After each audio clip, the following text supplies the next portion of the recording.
name is Lynn. I am a customer service rep here at WarmlyYours. I am joined by one of our fabulous technical support team members, Scott.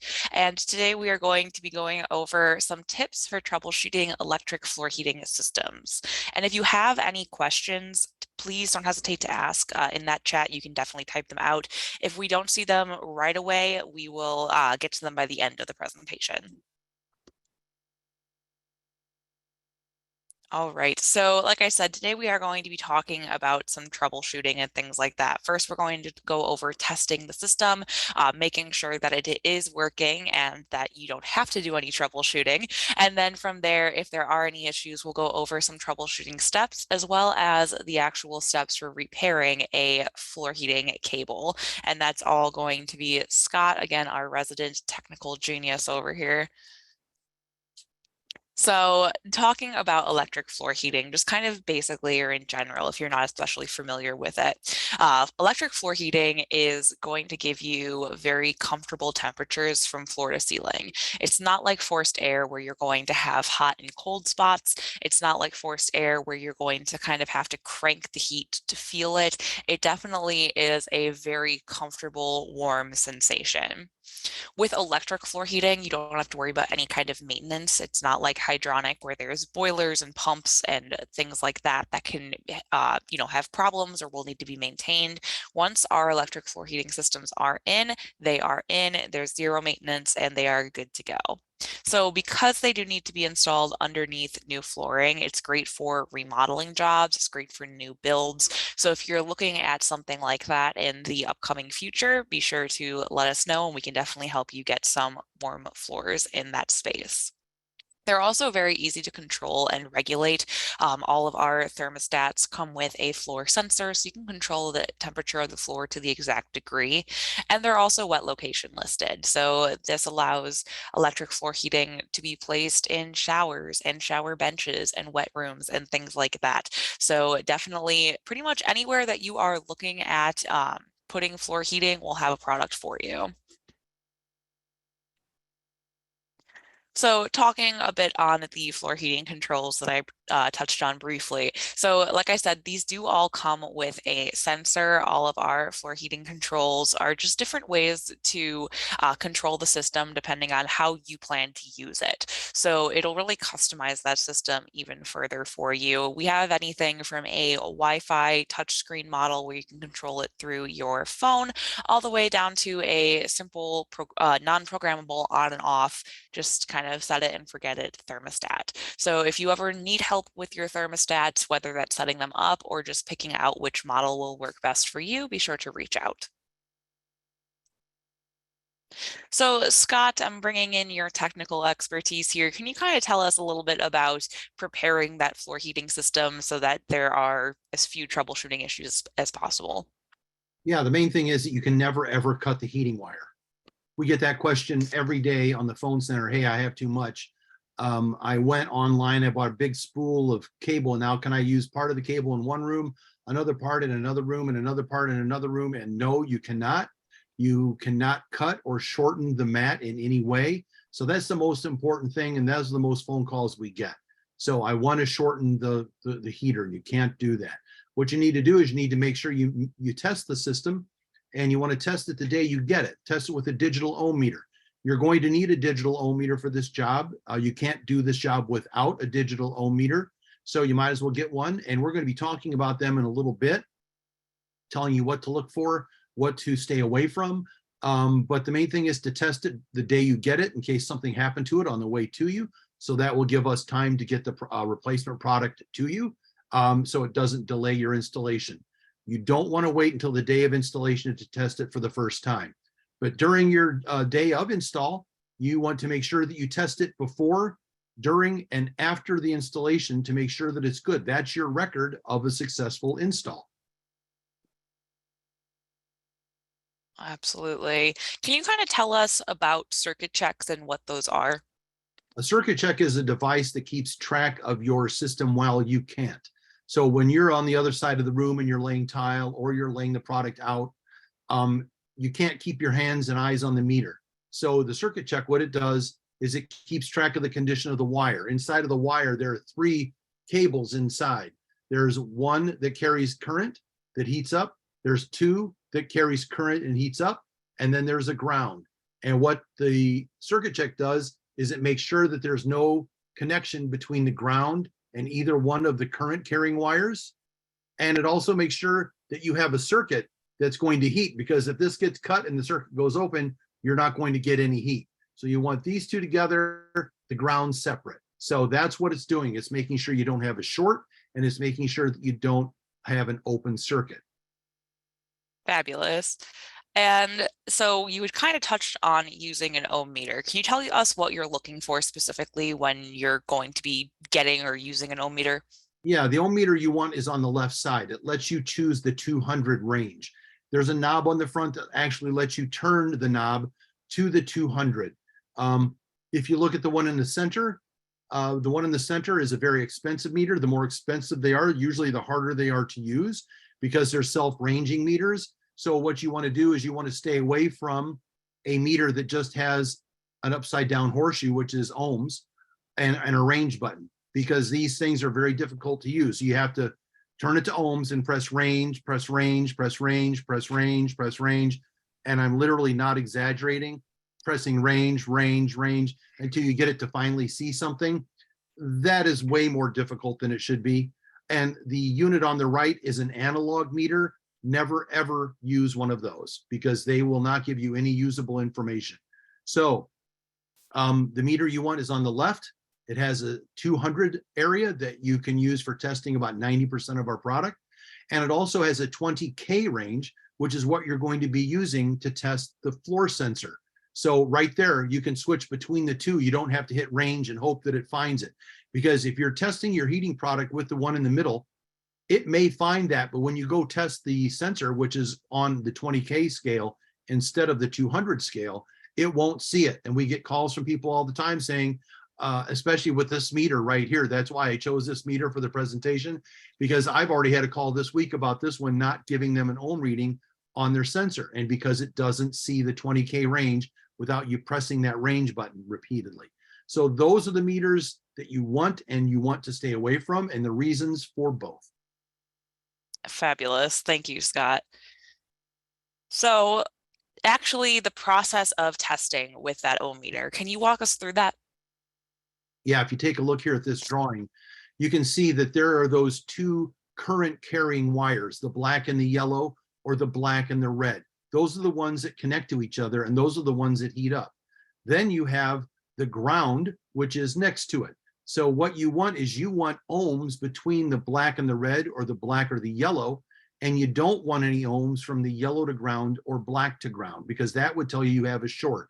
So if you're getting a reading from one color to ground, that tells you you have a short, and you don't want a short. Your system will not work with a short, but you do want ohms across the yellow to black or red to black. Red to black is 240. That's how you know what's installed in the floor. If it's red and black leads, it's 240. If it's yellow and black lead, then it's 120. And that's how you know the difference. So your ohm reading, what people do is invariably they forget to do the ground reading. So they say, yeah, my ohms are good. Well, you've got 1/3 of the test done correctly. You need to test the other two, yellow to ground or red to ground, and then black to ground. So remember to take all three readings. You want to get 0 or OL or infinity between yellow to ground and black to ground, and the same red to ground. But you do want an ohms reading within 10 to 15% across the red and black or across the yellow and black. Awesome. Yeah, we get calls about that a lot as well, so definitely good to touch on. And our old single conductor cables, can you kind of go over the testing for those? Well, if you look at this cable, it's like a coax cable. There is a center piece of copper wire surrounded by insulation. Then there's an outer braid that goes around it. And then there's insulation that goes around it, kind of like an old coax cable for your TV, if you're still hooked up to cable. So there are two ends to test also, not one end with 3 wires sticking out of it. You actually have this. You have one set of wires here and one set of wires there. And you want to make sure you test the center core wire, which is that wire in the center. and you go from center core to center core, that will give you ohms. If you go outer braid, which is ground, to outer braid, which is ground, you will get ohms, but you shouldn't get any ohms from the center core to the outer braid, as shown in that lower right corner. And you don't want any readings on the end from the center core to the ground. So those are the 4 readings you need to get on this product instead of 3. Core to core, braid to braid, core to braid, and core to braid. Awesome. It would switch. It always switches slides when I don't want it to, and doesn't switch when I do. There we go. Our technology today. Oh yeah, we're really doing well. Tell us about the Megohmmeter. The Megohmmeter is a device that sends a lot of voltage down the wire. The meters we talked about before usually have a 9-volt battery in them, so they only have 9 volts of power to push down that line. This product has 500 volts or 1,000 volts to push down that line. And what it's doing is not reading ohms of the heater. It's actually testing the insulation between those 3 wires. You want to make sure this wire doesn't touch this one, and you want to make sure that this wire doesn't touch this one. Once again, it's testing to ground. So sometimes you can have a really tiny nick in the wire and it never shows up with your digital ohm meter, but you still get a GFI problem. Well, the problem is the 9-volt battery in your meter isn't strong enough to make it jump from one wire to the other. Because when you have 500 volts, it wants to jump from one wire to the other. It's looking for ground.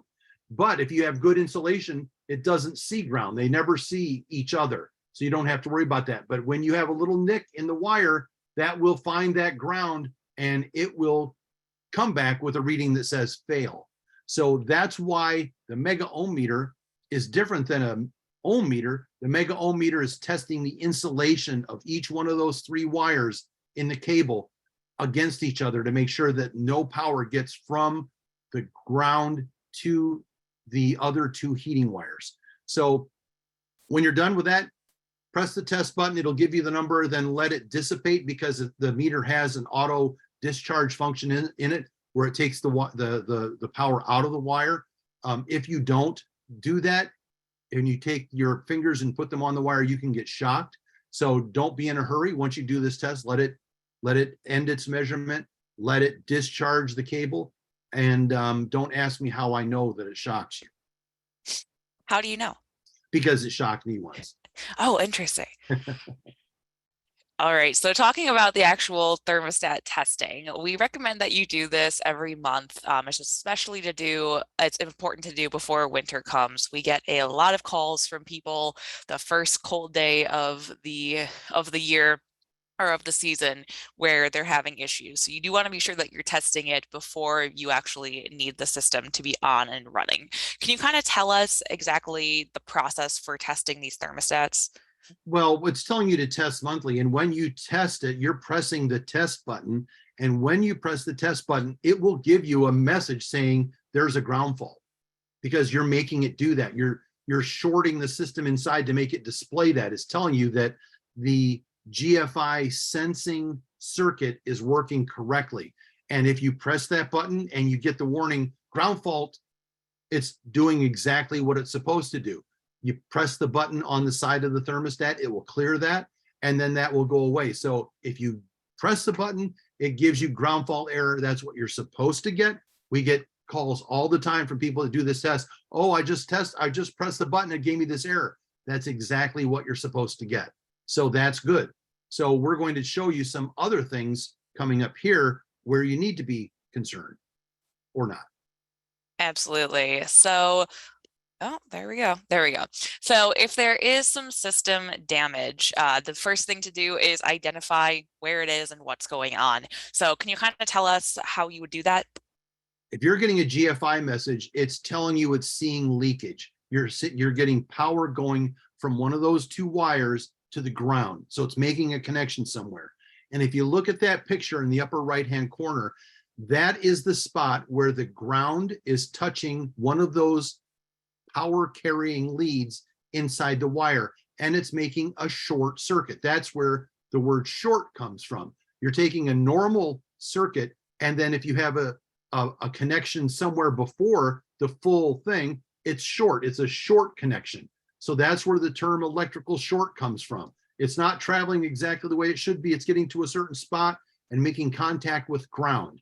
So this is a spot where you can see that this red spot is where the ground, there's voltage going from the current carrying wire, one or both of them, and jumping to the ground, and it's creating a circuit there. And that's what that red spot is, a really, really hot spot. Now you could put the system in tomorrow and you may never get a GFI until 15 years from now. But as that wire heats up and shrinks, expands and contracts over the year, that little tiny pinhole that you made by hitting it with your trowel, that little tiny pinhole has expanded and contracted, and that's where somebody calls up and says, yeah, I don't get a GFI until it calls for heat. Then it heats up for a second and then it turns off and says GFI. That's because that little tiny pinhole has opened up and the power's gone through it. And then when it gets cold, it shrinks down again, and your digital ohm meter isn't strong enough to make that power jump through that hole, which is expanding and contracting. So that's what's going on. And that is 9 times out of 10 caused by a sharp trowel getting hit when you're putting the thin set, or when somebody comes in and cleans grout lines with really sharp knives or really sharp blades. And we know that that's after we've gone in and repaired one spot, we find another spot and we fix it and we find another spot. And those spots are always, when you have this case, they're always in the grout line. And you know that the rest of that floor is probably all cut up because they took a real sharp knife to clean the grout lines out. So you fix one spot and then you find the next one. You fix it, then you find the next one. And once you do that, you know the rest of the floor has been damaged by that person cleaning the grout lines. The last person I talked to that we went out and did a repair for, the guy doing the grout line cleaning was unaware that there's electric wire underneath it. Nobody told him. So whenever you're doing one of these jobs, as each one of these people come in to do their part, the trim people come in and they'll put a door stop in. Well, the system worked before the trim people were here, and now the system doesn't. So what happened? The trim person either shot a nail in the trim that hit the wire as it was running back to the thermostat, or they put a door stop in, or they put a transition in. They put screws in the transition to hold it in place. So that's where the ohms readings come up so important, because the ohms were good up until here, till here, till here. Now, a week later, they don't work anymore. And you can pin it directly to the person who did the last bit of work on there, usually. And that's why you want to keep track of that. And that's why you always have to use your ohm meter to keep track of your installation as you go, because that's your record that everything was good here, everything was good here, and at this point, everything went sideways. Well, what happened is the trim person came in and put a door stop in, or a plumber came in and drilled a hole in the floor for the bathtub. That's another big one, because they don't know. No one told them that there's heat in the floor. So if you're the homeowner, you need to make sure with each trade person that comes in, you say, hey, there's electric heating here. Hey, there's electric heating. Every single one that comes in there. Don't assume that they know. Absolutely. Yeah, that's going to be, I think that's the biggest thing I see people forget to do, is tell every trade person walking into the room. I'd say before they enter your house, I would be like, just so you know what's happening here, please don't damage my very nice floor system. So there's also, that's a different call from somebody calling up and saying, part of my floor is hot, part of it's cold. Completely different thing. Completely different thing. Absolutely. So can you kind of go over some common installation problems that we see? Well, here are two, one on either side here. On the one on the right is where the plumber came in and put a pipe in for a stand-up tub, a standalone tub that's out in the middle of the floor. No one told him that there was electric wire there. And you can see that drill went right through that wire. On the left side is where someone nailed something, usually trimmed nail in there, and the nail went right through the wire. So assume if you're going to be putting a wire in the floor and you're going to have somebody coming in to put a transition in, or someone's coming in to put a piece of plumbing in, assume that they're going to hit the wire, because that's just Murphy's Law. If something's going to go wrong, it will. That's why you have to be so very careful when somebody comes in there after the floor has been installed. That perfect example of cold spots is right there in the middle. This wasn't laid out correctly. This wasn't laid out per the plan that we supplied. And those big blue areas are cold areas. And you can see the temperature literally ranges from 86 degrees down to about 66, about 70. So you can see that it is 16 or 17 degree difference in the span of about 6 inches. And you can see that nice blue hole right there in the middle. That area is cold. So when you stand there with your foot is going to feel that 70-degree spot surrounded by an 86-degree spot. And you're going to go, why is this area so cold? It's because there's no heating cable there. If you don't have any heat, you don't have any cable there. The heat only travels 1.5 inches laterally on each side of the wire. So it's like a big circle. It goes around 1.5 inches. So that's why on our mats, on our rolls that we supply, those wires are spaced at 3-inch spacing, because that gives you a perfect overlap between the two wires. 1.5 inches this way, 1.5 inches that way, and you have nice heat going across. So you can see this spot was left unheated and it's going to be cold. That's why you can't put the strip right down the middle of the floor and expect it to warm the whole floor. I can't tell you the number of times I've heard that. We just put it in the middle of the floor because we thought it would warm the whole floor up. It doesn't. It only travels 1.5 inches from this side and 1.5 inches from that side. So you have a landing strip down the middle of your bathroom that's warm, and all the other areas are cold. And that's also why we recommend getting and using a SmartPlan from us to kind of prevent things like in the middle happening. If you're actually following the plan that will show you, where exactly to cut and turn, or, to run the cable back and forth, then you aren't going to have these hot and cold spots. This I see a lot more for someone who is kind of just winging it, wants to just do it themselves and not have any kind of plan or anything like that, or someone who, decided to kind of go off plan a little bit for, a corner of a room, something like that, and there are issues. So definitely, if you can, we can usually turn these plans around within a day. So I definitely recommend reaching out, getting a smart plan, just to have a pretty good idea going into it, what you're going to be doing. Right. So Scott, our troubleshooting kit, we rent these out. Can you kind of tell us what all of these very fancy pieces of equipment are?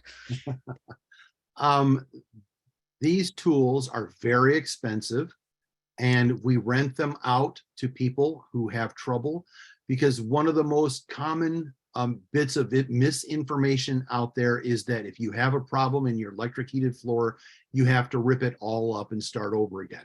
You do not need to rip up your floor and start all over again, because these tools will show you exactly where the bad spot is by shooting a whole bunch of voltage down the wire with that high pot tester, creating a short and heating that short with the variac transformer. And that variac transformer allows you to start at 0 volts and turn your knob up voltage wise until you start to see the heat on the floor using your thermal camera, which is on the lower right hand corner. That's where you see the hot spots. That's where you see where there's cable not installed and cold spots. The digital multimeter is what you do to do your ohms testing. And also that clamp on the top is designed to do an amp draw test to make sure that when you're turning the variac, heating that portion of the floor, that you should see the amp meter increase. You should see amperage going through that. And as amperage goes into that floor, you should start to see the floor heat up with your thermal camera. The cable fault finder back in the day, back when I started 15 years ago, this is all we had. And all it would tell you is the number of feet down the cable that the problem was, either the short or the open. So if you used a plan, you could tell, okay, it says 110 feet. I would follow the plan and do the math and find out it's probably over here. That is if they did the layout the way we showed them. Because if they didn't do the layout the way we showed them, it could be on the other side of the room. And then you're never able to find it using the cable fault finder. So what it does, it's primarily the assistant of telling you how close it is to the thermostat. The cold leads are 15 feet. So if your shortstop says, hey, your problem is 20 feet down the line, it tells you that's probably within 5 feet of where the thermostat is down on the floor. But if it says it's 370 feet, you know it's out on the other side of the room probably. And that's about all it's good for. So you twist the red and the black together, or the yellow and the black together, and you put one probe on that. You put the other probe on the ground, you press the button, and it will tell you how many feet down the wire the problem is. So you can use it with a plan if you have one, but the other tools, you don't need to know a plan. You don't even need to know where the plan is over the cable, because you'll just see the hot spot. Awesome. So talking about the actual location of the problem, like you said, Scott, can you kind of talk about, well, first I'd like to say this should be something that's done by a licensed electrician, correct? Yes. Yes. This is testing out with any of the troubleshooting kit components is not something that you want to be DIYing or trying yourself. Can you kind of tell us what how you find the exact location? The high pot, first of all, can shoot about 2,500 volts down the line if you turn it all the way up, and you do not want to grab anything that's 2,500 volts. So that's why you need an electrician to use this.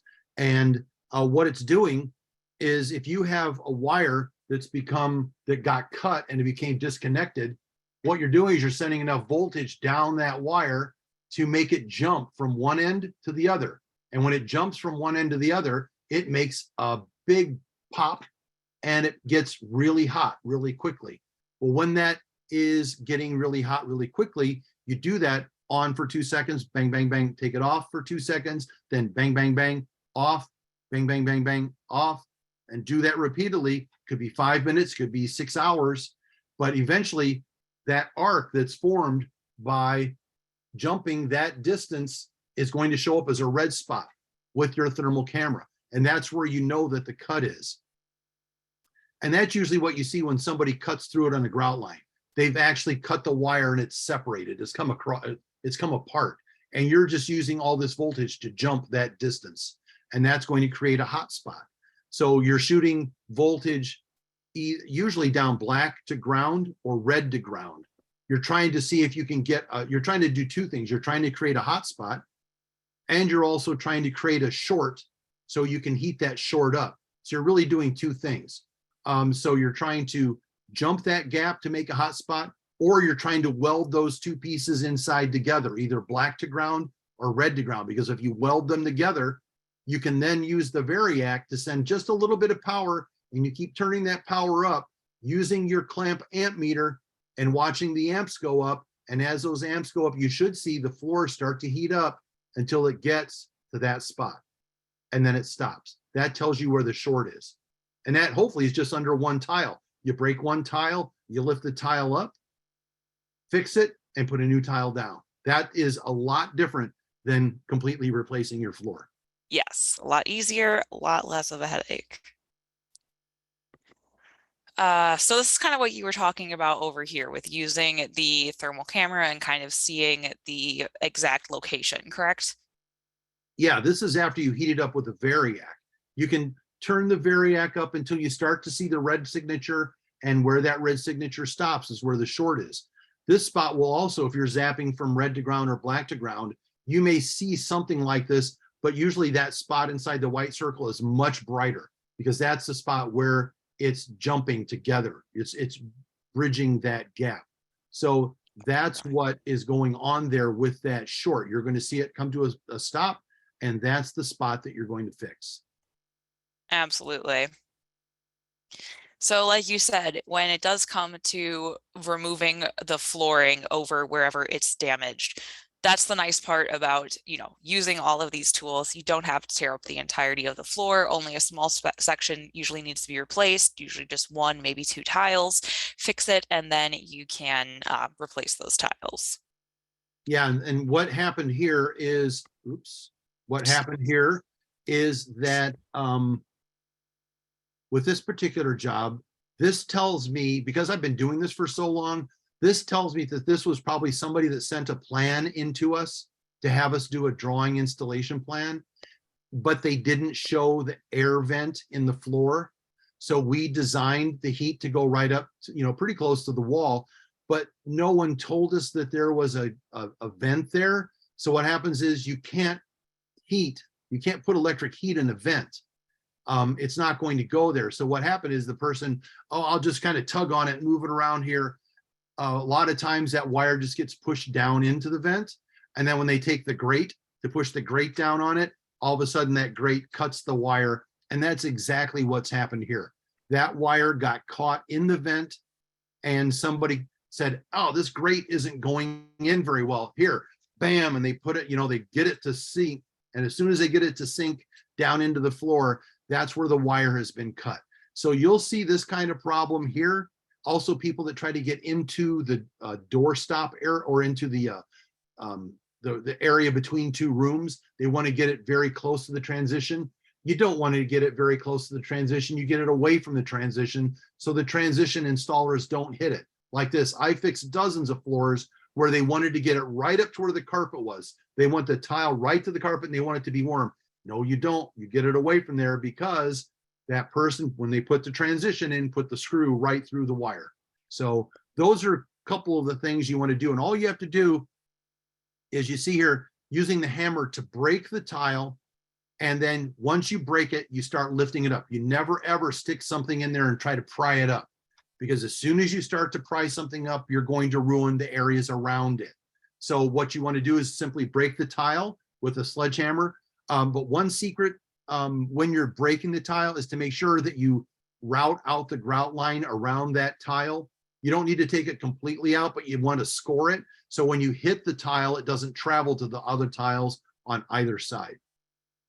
Makes sense. Yeah, the less damage you can do, the better. Right. So what are some of the key takeaways for beginning planning out that project? Obviously, like we kind of touched on, heat is only going to be pretty much where the cable is, maybe 1.5 inches away from it. So you do want to take that into account. And then you would kind of touched on, Scott, as well, areas that there's going to be plumbing, columns, floor vents, anything like that, you want to be sure to let us know when we are drawing up your smart plan. And can you kind of tell us what this picture is showing us? Well, this picture is showing us this 3-inch spacing and how the nice smooth temperature is all the way across the floor until you get to the area in the upper left-hand corner where it's cold. There's nothing wrong with this floor. It's heating up perfectly, as you can see. The only difference is we left out this area that's blue. We left out the Cerazorb there and we put the cable directly on the slab. And you can see this is why we always tell you, if you have a concrete slab, you want Cerazorb over the top, because you can see in that upper left-hand corner, this is about after 10 minutes of turning the system on. So it wasn't even really on that long, but you can see already there's a 4-degree difference between the area that has Cerazorb and the area that doesn't. And the insulated area, it's going to go up and get into the 80s, usually into the 80s without much of a problem. But the area where it's non-insulated is going to be stuck in the 70s, kind of like my wardrobe. But that's okay, as long as you are expecting that that floor where it's uninsulated will not feel cold. It won't feel cold. It won't feel warm, but it won't feel cold. So there's a big difference between not feeling cold and actually enjoying the heat. And you're going to all this trouble to install the floor, put it in so it gets warm. And the way to do that over a concrete slab is to do it with Cerazorb. So I just wanted you to see this slide, because it's a slide that shows a correctly operating system that's installed correctly, and 9/10 of it, and 1/10 of it is where it's installed on a concrete slab. And it shows you what kind of repercussions that can have. Yes, definitely. I think that's a really good picture to illustrate. So we get a call a lot, I'd say a handful of times a day. Part of my floor heats and part of it does not. So can you kind of tell us what the smart plan is indicating? Well, there's 4 controls on this plan, and you can see they're in circles. There's P1, P2, P3, and a T for a thermostat. The thermostat turns those P, which are power modules, it turns them on or off. So when the thermostat calls for heat, it will communicate that with a low voltage wire from the thermostat to the power module, from the power module to the other power module, like a daisy chain. it'll do that. And that's how they all come on at once or how they all turn off at once. So if you have a thermostat that turns on and all the other system turns off, and when the thermostat turns off, all the other system turns on, that tells you that the wiring, the low voltage wiring between one control to the other is reversed. There's polarity in that connection. There's a plus and a minus. If you turn it the wrong way, when this turns on, this will turn off. When this one turns off, this one turns on, because the wiring is backwards.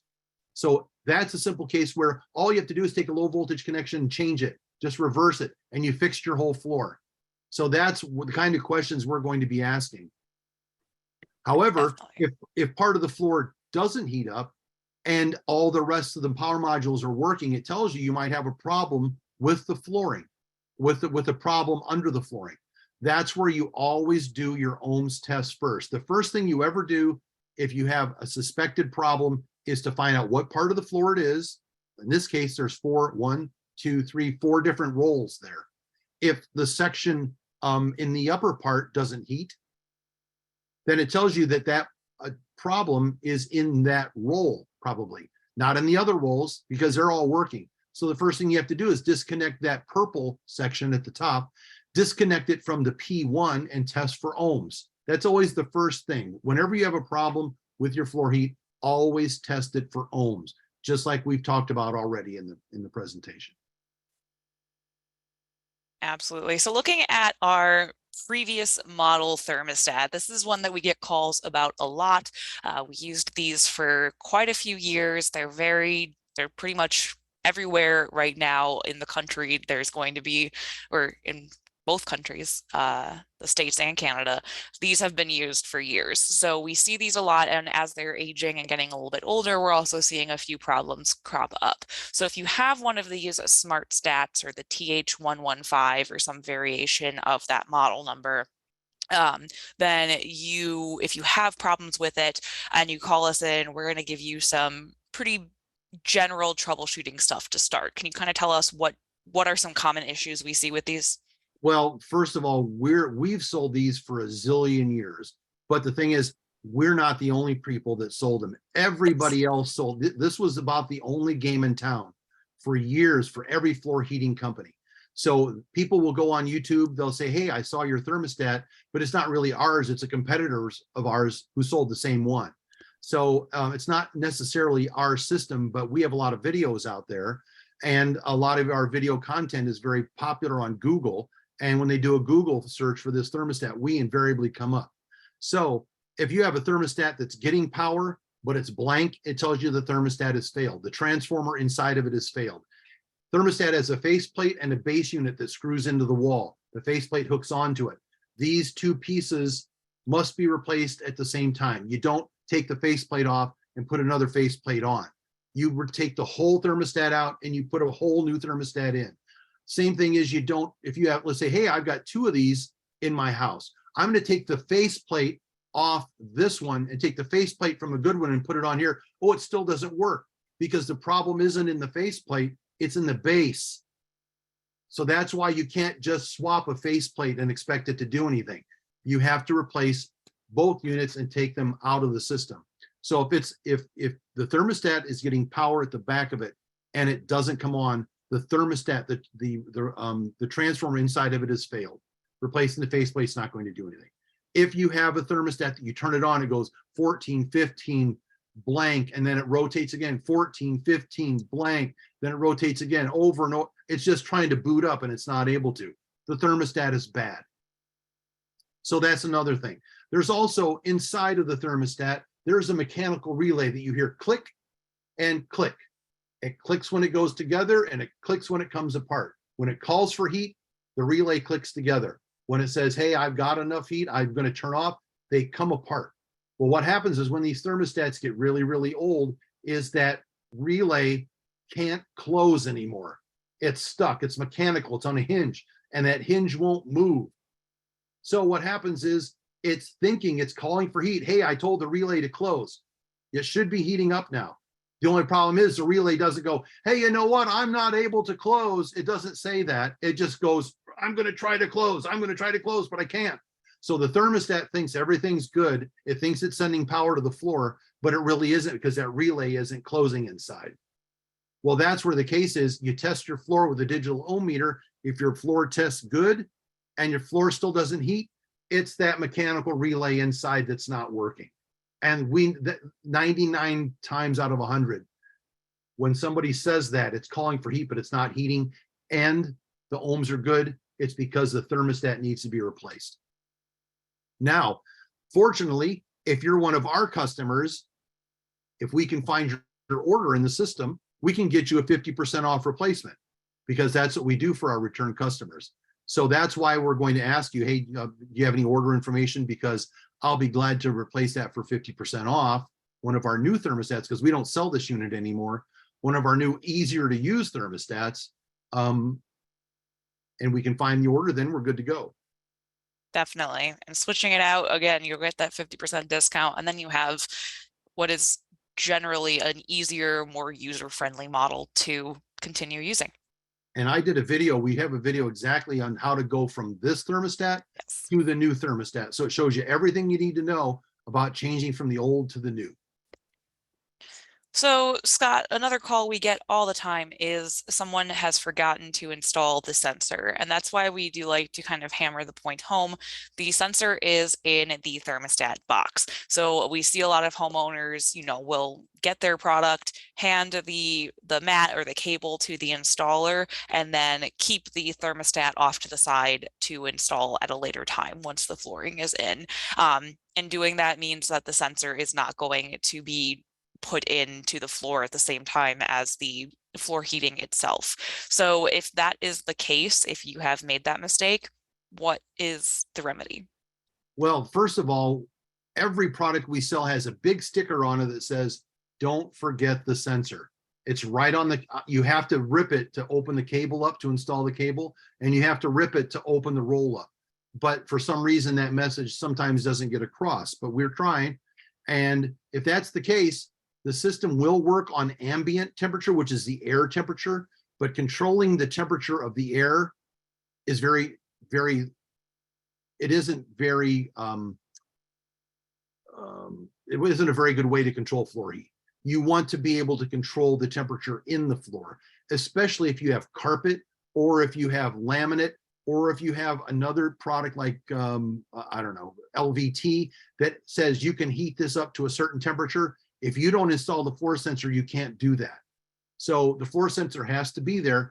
And if you forget to do it, what you do is you turn the system on, set it to ambient, so it's trying to heat the air, set it to ambient, take a thermal camera. They're available at many, many Home Depots. You can go to Home Depot, rent the thermal camera, and you can mark on the floor where those wires are and where they loop and where they loop.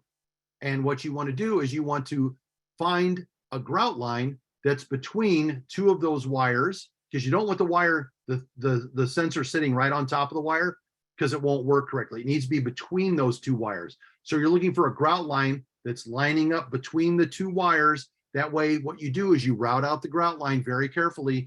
You stick that very small sensor down in the grout line and you grout right over it. And that way, you don't have to rip tiles up or anything, but you don't need to get it out into the middle of the floor. You only need it to get into about 6 or 8 inches into that area, just as long as it's between two of those heating wires. And that's where the thermal camera is going to come in, because it's going to show you where those wires are and where you have the open loop to send the wire in, because you don't want to run the wire over a closed loop either. All right. So when it comes to actually repairing a floor heating cable, they can be spliced together. Can you kind of tell us what we're looking at here? There's a few steps to it. Yeah, and we don't expect anybody to learn all this right now. This is simply an overview from about 35,000 feet. We've got documents that we can send out to you that show you exactly how to do it. We also have videos that show you how to do this. So we're not going to be doing that here. But what this is, it just shows you that there are those two in that middle picture. There are those two wires there that heat up. And then there's that copper braid that doesn't heat up. And when you're doing your repair, you have to do the repair on each one of those heating wires and cover it with waterproof shrink wrap or heat shrink. that's got adhesive inside of it. So when you heat it up, you can see it melts, and that keeps it waterproof. Then you make your connection on the ground, and then you put that big tube over the whole thing and seal it up to make it waterproof. So you can see that you have to put those tubes on, those waterproof tubes, before you make your first connection. Otherwise, you're going to be doing your connections and then undoing them and then putting those tubes on. And don't ask me how I know that either, because even after I've done this 100 times, every once in a while I'll forget, oh, you know what? That was a great repair. I wish I would have had the tubes there where they need to be. So you can see all the tubes need to be put there in place. So when you make your repair, you can cover it, heat it with a hot air gun, and then move on to your next one. Awesome. So can you kind of walk us through these steps? Yeah, real quickly, there's a heat shrink tube. You can just go forward. You can see you're going to cut the wire. You're going to open it up. You're not using a wire stripper. You're using like a box cutter. Wire strippers do not work on our floor heating cable because they're very small and they are not normal sizes. So you can't just look like, if you're doing Romex and you got 12 gauge Romex, you put it in the 12 gauge thing, you hit the stripper and it strips it off. You can't do that with this. So what you do is you cut that wire, you strip it back. You then can see in number 4, you can see the 2 heating wires in the ground. And then you need to cut into those heating wires so they can get down to the bare metal. And you can go forward now. And there you can see we've offset them. So one's longer than the other on both ends. You don't have to worry about pairing up either one because they both travel the same distance to the end. So you're not going to have to worry about, hey, I cut this one. Do I need to match it with it? You just do it whichever way you want to. It doesn't matter. It still completes the circuit. So what we've done there is we've done our offset cuts and we stick our heat shrink tubes on there, and you can keep going. And there we're showing the with our butt splices, which are insulated on and also have solder. So when you put the hot air gun on it, not only do those shrink up and seal, but they also melt the solder in the center, which makes a better connection, makes those 2 pieces of metal come together better. And that's what you're seeing there. So we're doing one, then doing the other, crimping them on. Once you crimp them on, you heat them up and they shrink and you melt in the bottom right-hand corner. If you look on number 7 and look to number 8, number 7, you can see where the solder hasn't melted yet. And on number 8, you can see where the solder has melted. That band in the center has shrunken, has gotten smaller, and it is now a nice clear connection. You can see the melted solder in the center. And you just continue on. You continue and you make your 2 heating wires have been repaired and isolated from one another. And now you put a butt connector on the ground. And then you don't have to worry about the ground touching the heating wire because the heating wires are all covered up. So you just go ahead and put that on there and slide the big tube over it. You heat that up and there's your repair. Simple enough. And like we said, also, this is not something that you need to be memorizing. We will walk you through this if it comes up. And here we move on to the next one. This is a solder method. And this is what experienced electricians like to use because solder really is the best connection. So you can use the solder method here. You can go forward. And here we have little tiny pieces of heat shrink that you can get locally. You just put those on the side there. You solder the 2 pieces together. You put that heat shrink over, like on number 4. You heat them up, you shrink them, you make that connection on the ground. Once again, and there the big tube goes over it, and you're done. Easy peasy. Yep. I say that like I could ever do this myself. Simple enough in concept. Yeah, anybody can do it. I don't know if I could. I'm not an electric person. I'm too scared. So are there any questions from any of our participants today? I'm not seeing anything.